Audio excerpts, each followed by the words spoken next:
Dodge fans, breathe in. The rumor mill that never lets go of the Hemi has kicked back up, and this time it's looking alarmingly plausible that AV8 could return to the Charger lineup sooner than many expected. After the brand's move to drop the Hemi sparked backlash, Dodge quietly restored V8s to its truck and SUV range. Hello, Ram and Durango, and now whispers and a few pointed comments from the top suggest engineers might find a way to shoehorn AV8 back under the Charger's hood. What makes today's chatter feel more than wishful thinking is Dodge's own language around the STLA large platform. CEO Matt McAleer has been at pains to stress that the architecture wasn't a one-trick pony. It was designed to be flexible, to accept different powertrains as regulations and customer demand evolve. When asked whether a Hemi could physically fit the new Charger, McAleer replied with a cautious tease, "Don't be surprised if it would fit." That kind of answer isn't a confirmation, but it's a very deliberate nudge that the company hasn't permanently closed the door on ICE, even for Halo models. There are real engineering and packaging puzzles to solve. Earlier statements from Dodge suggested AV8 wouldn't fit the new chassis, and the incoming inline-6,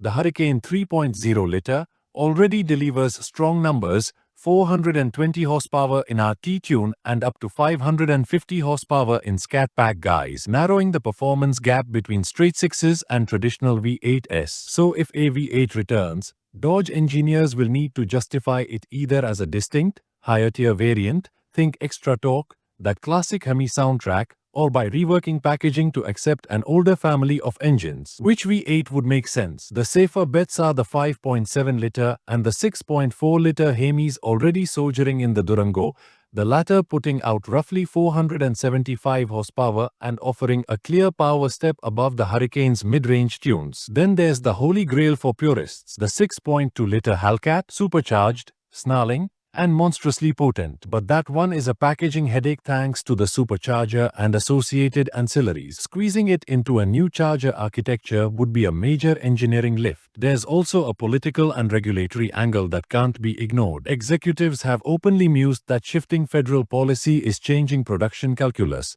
and comments about broadening ICE production have been linked to the current administration's stance. In plain terms, if emissions and regulatory pressures ease, the business case for keeping or reviving big displacement engines becomes easier to make. Whether that will ultimately sway product planners or merely permit niche, limited-run specials remains to be seen. At the end of the day, this feels like a story about options more than promises. Dodge has the parts, legacy engines, engineering talent, and a platform that was arguably built to be adaptable, and the brand clearly understands the PR and halo value a returning V8 Charger would deliver. For enthusiasts, that means hope. For Dodge, it's a strategic balancing act between electrification, regulations, and the muscle car myths that keep its fans awake at